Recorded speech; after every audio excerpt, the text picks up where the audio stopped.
অস্ট্রেলিয়ার সিডনিতে এক প্রবাসী বাংলাদেশি পরিবারে ঘটে যাওয়া এক নৃশংস ও কলঙ্কজনক হত্যাকাণ্ডের ঘটনায় পুরো প্রবাসী সমাজে তীব্র ক্ষোভ, শোক ও চাঞ্চল্যের সৃষ্টি হয়েছে। নিজের আপন স্ত্রী ও 2 শিশু সন্তানকে নির্মমভাবে হত্যার অভিযোগে 47 বছর বয়সী এক প্রবাসী বাংলাদেশিকে গ্রেফতার করেছে নিউ সাউথ ওয়েলস পুলিশ। নিহত 2 শিশুর বয়স মাত্র 12 ও 5 বছর এবং তারা দুজনেই বিশেষ চাহিদা সম্পন্ন ছিল বলে জানা গেছে।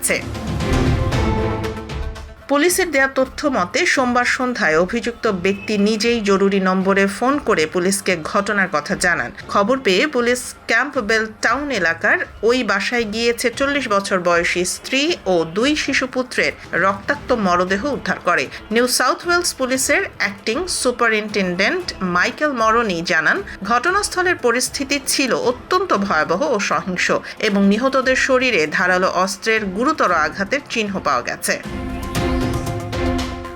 জানা গেছে, প্রায় 1 দশক আগে এই বাংলাদেশি পরিবারটি অস্ট্রেলিয়ায় পাড়ি জমায়। অভিযুক্ত ব্যক্তি ঘরে থেকে বিশেষ চাহিদা সম্পন্ন 2 সন্তানের দেখাশোনা করতেন এবং তার স্ত্রী চাকরি করে পুরো পরিবারের ব্যয় বহন করতেন। গ্রেফতারকৃত ওই বাংলাদেশির বিরুদ্ধে পারিবারিক সহিংসতাজনিত 3টি হত্যার অভিযোগ এনে মঙ্গলবার ক্যাম্পবেল টাউন আদালতে হাজির করা হয়েছে। ভুক্তভোগী শিশুদের সুরক্ষার স্বার্থে এবং আইনি কারণে পুলিশ ও আদালত নিহত এবং অভিযুক্তদের নাম প্রকাশ করেনি। তবে এই নির্মম হত্যাকাণ্ড অস্ট্রেলিয়ার মাটিতে প্রবাসী বাংলাদেশিদের ভাবমূর্তি যেমন ক্ষুণ্ণ করেছে, তেমনি পুরো সমাজকে স্তব্ধ করে দিয়েছে।